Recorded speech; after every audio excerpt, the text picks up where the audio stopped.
Que assim seja. Muito obrigada, Rosane. Boa noite a todos. Obrigada à direção da Casa Luz Eterna por este convite, por essa oportunidade de reflexão e estudo que temos hoje. Embasam o nosso trabalho de hoje os livros A Boa Nova, de Humberto de Campos, O Consolador e A Caminho da Luz, que são de Emmanuel, os três ditados para Chico Xavier, recebidos pela psicografia de Chico Xavier. Além disso, o livro da Bíblia, o Êxodo, do Antigo Testamento, palestras de Haroldo Dutra Dias, de Marco Milani e o capítulo 1 do Evangelho segundo o Espiritismo. Me ajudaram a construir o trabalho de hoje minha filha Carolina e meu colega de trabalho, Volmar. Moisés, Cristo e o Espiritismo, as três revelações. Vamos primeiro entender o tamanho do período histórico que está compreendida, que compreende essas três revelações. É comum no nosso cotidiano ouvirmos frases do tipo: no meu tempo era muito melhor, naquele tempo sim, hoje em dia tem muita violência, ninguém respeita ninguém. Expressões que trazem um saudosismo carregado de emoção egocêntrica e que demonstram pouco entendimento, uma visão histórica e social bastante reduzida. Vamos dar uma olhada em nosso passado. O livro A Caminho da Luz nos traz a história da Terra desde a gênese planetária até as perspectivas para o futuro da humanidade. Nós vamos nos ater a uma breve olhada na jornada do povo hebreu. Cerca de 2000 anos antes de Cristo, os israelitas migraram para o Egito em busca de terras mais férteis. O lugar onde eles moravam era uma terra muito pobre, muito árida. 400 anos depois dessa migração para o Egito, eles tinham se multiplicado e tinham sido dominados pelo povo egípcio. Eles estavam escravizados. E é neste cenário que surge e se destaca a figura de Moisés. Na sua qualidade de mensageiro do Divino Mestre, concentra seu povo para a grande jornada em busca da Terra Prometida, de volta a Israel. Médium extraordinário, Moisés realiza grandes feitos ante seus irmãos e companheiros que ficavam naturalmente maravilhados. É quando então recebe dos emissários do Cristo, lá no Monte Sinai, os 10 mandamentos, que até hoje é um texto que até hoje representam a base de toda a justiça do mundo. A jornada de 40 anos no deserto, que foram 40 anos que este povo, liderado por Moisés, levou caminhando, desde o Egito de volta a Israel. E durante esta jornada, este povo se aproximou mais, E essa jornada no deserto representou para eles um curso de consolidação da sua fé, que passou a ser monoteísta, que até então não era. Eles tinham uma tendência monoteísta, mas a partir das tábuas dos 10 mandamentos, onde diz ali que amarás a um só Deus, o Senhor teu Deus, aí se fixou no coração deles, num período de tanto sofrimento, e Moisés produzindo tantos prodígios, eles passaram a acreditar sim, e consolidou-se esta fé. Cumprindo-se as profecias, voltaram para Israel, esse povo hebreu. Cumprindo-se as profecias, porque sempre foi um povo que teve muitas revelações proféticas, 1500 anos depois de que Moisés passou pela terra, nasce em Belém, na Judéia, Jesus Cristo, e divide o calendário ocidental em antes e depois de sua vinda. E por que será que Jesus escolheu aquela nação para trazer seus ensinamentos? Jesus poderia ter nascido na China, na Índia, aqui na América. Por que será que Jesus escolheu aquele povo, né? Um dos aspectos foi justamente o fato de serem monoteístas, então já terem uma base minimamente formada para conseguir entender as mensagens de Cristo.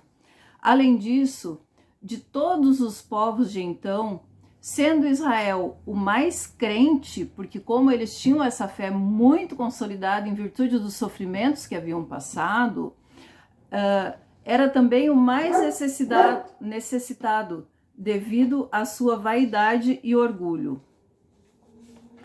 E é aí que Cristo surge entre animais humildes, como filho de um carpinteiro, e que cumpria sua missão protegendo prostitutas, visitando casas suspeitas, escolhendo como companheiros preferidos pescadores ignorantes e humildes, os quais tornou seus apóstolos bem-amados.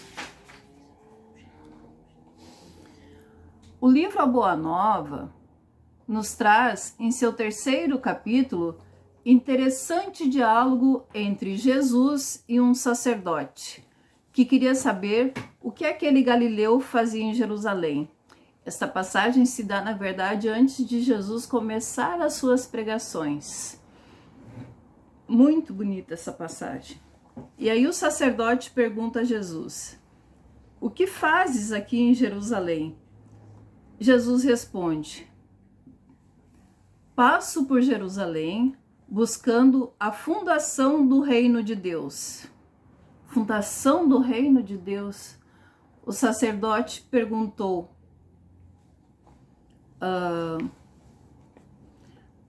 se era com os tolos e os ignorantes que Jesus contava para fundar este reino, e se Jesus conhecia alguma estátua perfeita que pudesse ser modelada com fragmentos de lama, ou seja, aquele sacerdote entendia que nos simples e nos ignorantes comparava com lama, né? E que como que tu vai fundar um reino com pessoas tolas e ignorantes, né? Jesus responde: nenhum mármore existe mais puro do que o sentimento, e nenhum cinzel é superior ao da boa vontade. Cinzel é uma ferramenta usada para modelar as pedras, tá? Então, Jesus diz: nenhum cinzel é superior ao da boa vontade. Nós tendo em nós a boa vontade, nós conseguimos nos modelar, né? O sacerdote desconcertado pergunta: conheces Roma ou Atenas? Jesus responde: conheço amor e verdade. Inquieto, então, o sacerdote interroga: conheces os códigos da província e as leis da corte e do templo? E Jesus diz que sabe a vontade do Pai que está no céu. Observem que o tempo inteiro nesse diálogo o sacerdote fala das coisas materiais e Jesus fala do espírito, do sentimento. Jesus sempre falando para o nosso espírito, nunca para a nossa matéria. Nós sempre preocupados com as questões materiais, né? Sempre com esse olhar tão restrito, né? E assim, aos poucos, as atividades de Jesus, as curas, os prodígios que Jesus faz vão repercutindo na sociedade da época e vão despertando a reação dos judeus mais rigorosos, que viam em Jesus um perigoso revolucionário. O amor que o Nazareno pregava quebrava antigos princípios da lei judaica. A alegria que os escravos experimentavam com a esperança no novo reino inquietava os senhores do mundo. Jesus falava em igualdade entre pessoas, entre senhores e escravos. É óbvio que isso incomodava muito quem era um proprietário de escravos, né? Eles não queriam isso. Muitas vezes o mestre foi provado, como registra Mateus no capítulo 22, versículos 34 a 40, quando os fariseus perguntaram: Mestre, qual o maior mandamento? E Jesus respondeu: amar a Deus com todo o teu coração, e o segundo, amarás o teu próximo como a ti mesmo. Eis aí toda a lei e os profetas. Jesus, a segunda revelação, foi a personificação do amor. No Sermão do Monte, quando Jesus nos diz que não veio destruir a lei, falava dos 10 mandamentos. Quanto às leis civis de Moisés, porque se a gente for ler os livros de Moisés, tem muitas leis que são leis comportamentais, leis de convívio social mais elementares, que foram criadas para organizar o povo recém-saído da escravidão. Essas leis Jesus combateu porque estavam ultrapassadas. Hoje em dia, gente, o município produz uma lei, publica uma lei, e no corpo da própria lei já vem escrito: essa lei deverá ser revisada em 4 anos. Porque a gente está em constante evolução. Tem casos omissos na lei que vão ser inseridos, e em outra, mesmo antes desses 4 anos, elas sempre sofrem adendos, anexos, detalhes a mais. E vejam que Jesus veio 1.500 anos depois e eles ainda estavam presos àquelas questões. Ou seja, não houve um acompanhamento da evolução social, né? Um avanço, digamos assim. Jesus reformulou as leis com sua autoridade moral e intelectual, deixando constrangidas as autoridades de então. Veja como sutilmente, como ele era muito inteligente, né? Uma inteligência que não dá nem pra gente dizer muito inteligente, porque ele era a inteligência plena, né? E isso incomodava os senhores que se achavam donos da verdade, donos de uma inteligência também, um povo orgulhoso e vaidoso de seus saberes e seus poderes, né? Seu legado de amor e sabedoria foi registrado por seus discípulos nos evangelhos. A Igreja Romana foi, a princípio, depositária das tradições cristãs e não tardou para que o sacerdócio eliminasse as mais belas expressões do profetismo, sepultando, inumando o evangelho sob um acervo de convenções religiosas, roubando das revelações primitivas a simplicidade e o amor, transformando os ensinamentos de Jesus em instrumentos da política administrativa, adulterando os princípios evangélicos. Durante séculos, monges copistas reproduziram os evangelhos à mão, reelaborando-os segundo conveniências de então. Alteraram não só o Novo, como o Velho Testamento. Partes da Gênese teriam sido criadas. O conceito de pecado original, derivado da desobediência de Adão e Eva como princípio da história pecaminosa da raça humana, não existe na Torá. No livro judeu, a nossa crença é judaico-cristã, né? Somos descendentes dessa crença dos judeus iniciais. Aí, o que acontece? A Torá é o livro onde traz os 5 livros de Moisés, é o Pentateuco que chama de Moisés, e lá na Gênese, que é o primeiro livro, não consta a história do pecado original. Isso foi inserido pela Igreja Romana. Isso é muito grave, gente. Isso é uma adulteração. Agora há pouco ainda a Inaura estava falando de adultério, e ela falou que adultério não é necessariamente uma relação sexual. Adultério é sempre que se altera alguma coisa para satisfazer algum interesse nosso, algum interesse egoísta, né? E nesse caso, os textos foram adulterados para atender interesses sociais, né, dominantes. Só ainda para complementar, Torá significa ensinamento. Eu acho tão bonito, porque era o ensinamento, o livro dos ensinamentos judeus. 1800 anos depois de Jesus, depois da passagem de Jesus, chega o Espiritismo, a terceira revelação da lei de Deus. Revelar é tirar o véu que obscurece nosso entendimento. E o Consolador nos diz que a humanidade receberá sempre as revelações divinas de acordo com sua posição evolutiva. Ou seja, à medida que nós evoluímos, mais e mais véus vão sendo tirados da frente dos nossos olhos. Nós vamos ampliando a nossa visão, nós vamos conseguindo cada vez mais compreender a lei divina.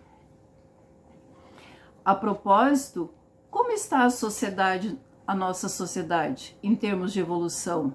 As questões de violência que nós falamos lá no início, né? Que hoje em dia está muito difícil, que não é mais como era antigamente, que no meu tempo sim é que era bom. Como é que está essa nossa sociedade hoje? Estamos evoluindo, gente?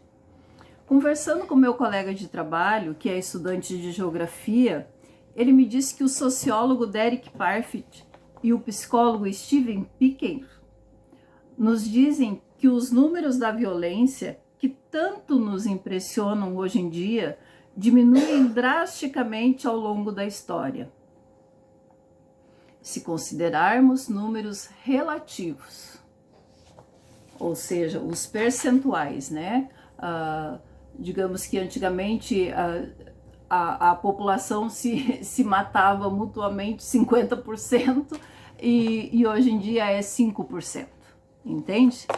Só que o número é muito grande porque a nossa população é muito grande.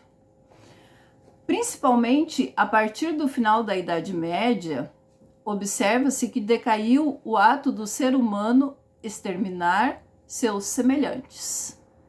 O Estado-nação cria freios, leis que reduzem este número. O desenvolvimento da inteligência, a comunicação escrita, o período do iluminismo, os déspotas esclarecidos que eram conselheiros dos monarcas, né, no século XVIII, a democratização da informação pelos meios de comunicação contribuem também para o esclarecimento da humanidade.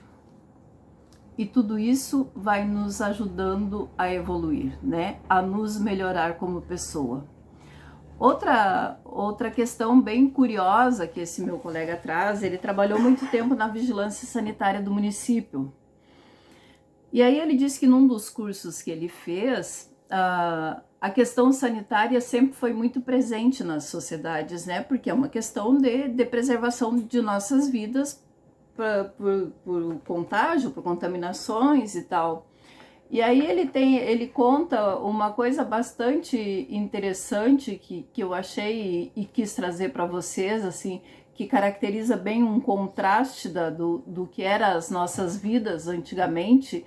Diz que na Idade Média as casas eram construídas muito próximas umas às outras, supondo que aqui entre uma e outra casa tem uma rua, e essa rua era muito estreita, e as casas não tinham banheiros, e as pessoas despejavam seus dejetos na rua, jogavam para a rua. E aí acontecia que eventualmente tinha alguém passando e levavam um banho, né? Um banho de água suja, com excrementos, com urina, enfim. E aí o que acontece? A vigilância sanitária criou uma lei que dizia que antes, para não ser multado, o cidadão, antes de jogar seus dejetos, tinha que gritar, vai água! Aí podia. Vejam bem, gente, o que éramos nós.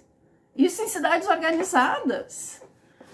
Aí, hoje, as leis são outras, existem e são viáveis. A maioria da população não é assassina. O próprio Moisés O próprio Moisés, de quem tanto falamos, foi um assassino. O apóstolo Paulo foi um assassino. Isso aqui nos remete também àquela questão de Jesus dizendo que a boa vontade é o melhor dos cinzéis, né? Porque eram pessoas que estavam meio desvirtuadas e daí conhecem, recebem uma missão e a boa vontade opera milagre dentro dessas pessoas, né? Os torna missionários da mais alta confiança de Jesus, né? Então é Jesus realmente esculpindo uma estátua perfeita a partir do que era a lama, né? Daquele diálogo que Jesus teve com o sacerdote. A nossa legislação é cada dia mais detalhada e contempla cada vez mais direito aos indivíduos. Leis sobre violência de gênero, sobre bullying, proteção ao idoso, acessibilidade universal, garantem o direito de cada um ser o que é. A minha mãe, gente, a nossa mãe, tá eu, a Izzy e a Inaura, não sei se a Arara também tá, a Isaura também está assistindo. A nossa mãe não gostava de contar histórias e falar do passado, porque ela dizia que as condições de vida eram muito difíceis. E que tudo isso traziam qualquer história que ela fosse contar, traziam histórias dolorosas, lembranças dolorosas, né? Então ela não gostava de falar do passado. Tudo que se tinha, ela dizia, era à custa de trabalhos penosos. Ela dizia, sempre que a gente trazia uma notícia boa para ela, ela dizia assim, viu só? De hora em hora Deus melhora. Numa lição de otimismo, fé e confiança, né? O meu pai dizia que hoje em dia todo mundo é rico. Ele ganhava um salário mínimo, gente. Ele era aposentado com um salário mínimo. E, no entanto, ele dizia que vivia com muito conforto, que antigamente, mesmo os senhores que tinham muita terra, não tinham nenhum conforto ambiental, não tinham nenhuma facilidade, passavam muito trabalho. E que hoje em dia a gente se acomodar com uma vida simples e conseguir se administrar com um pouco de dinheiro, se tem uma vida confortável e decente, né? Portanto, gente, trabalhemos na grande colmeia da evolução, sem outra preocupação que não seja a de bem servir aquele que das alturas sabe de todas as nossas lutas e lágrimas. Aproxima-se o momento em que se efetuará a aferição de todos os valores terrestres para o ressurgimento das energias criadoras de um mundo novo. Até agora, a humanidade cristã recebeu a grande revelação em 3 aspectos essenciais. Moisés nos trouxe a lição da justiça, Jesus nos trouxe a lição do amor e o Espiritismo com o cristianismo redivivo, ou seja, as lições e ensinamentos que foram sepultados pelos sacerdotes que atendiam interesses escusos, voltam agora rejuvenescidas.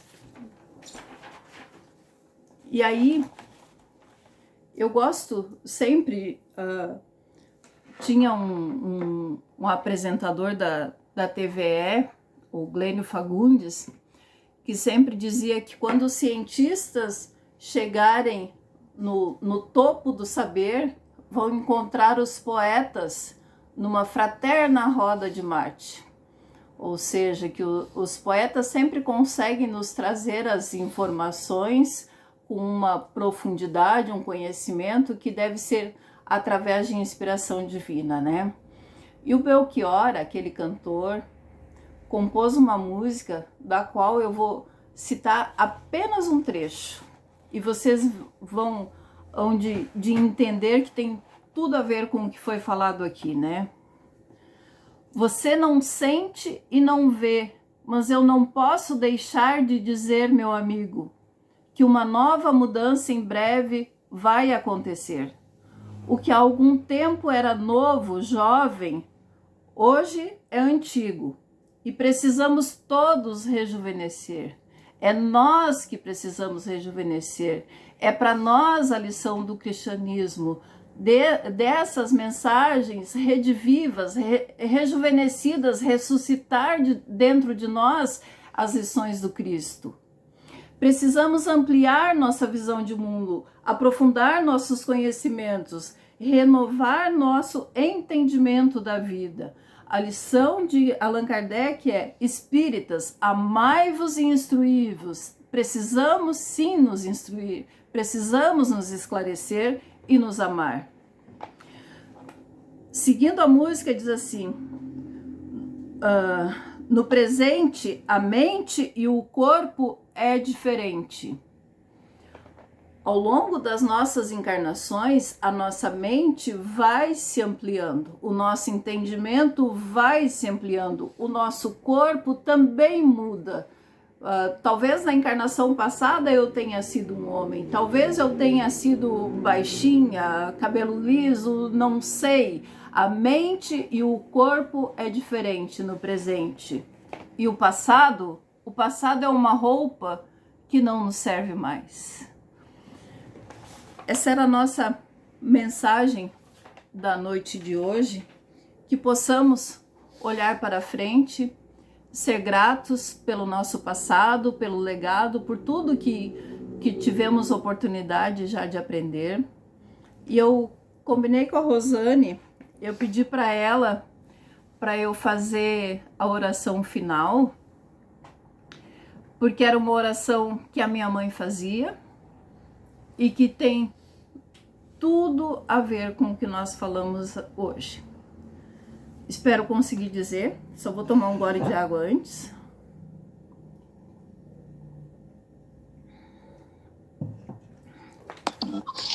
Ionara, só um pouquinho. Oi.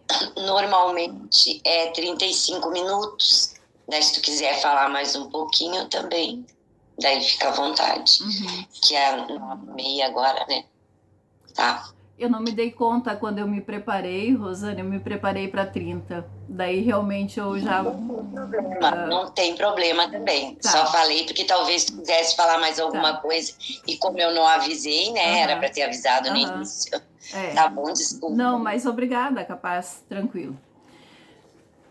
Até foi bom a Rosane conversar um pouquinho, que daí eu dei uma respirada.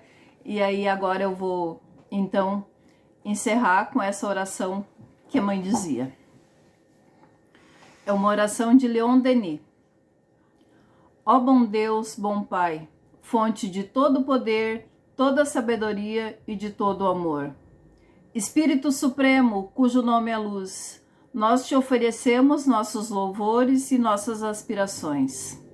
Que eles subam a ti como o perfume das flores, como os odores inebriantes dos bosques sobem para os céus. Ajuda-nos a avançar na senda sagrada do conhecimento para uma compreensão mais alta de tuas leis, a fim de que se desenvolva em nós mais simpatia, mais amor pela grande família humana. Porque nós sabemos que pelo nosso aperfeiçoamento moral, pela realização, pela aplicação ativa em torno de nós e em proveito de todos da caridade, dos sentimentos sinceros e da bondade, aproximar-nos-emos de ti e mereceremos conhecer-te melhor e comungar mais intimamente na grande harmonia dos seres e das coisas.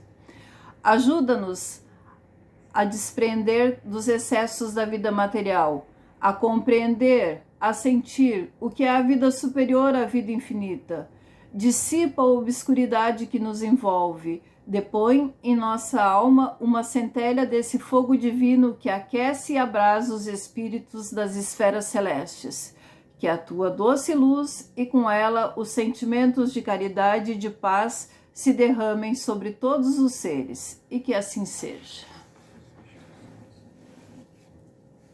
Muito obrigada a todos, que assim seja.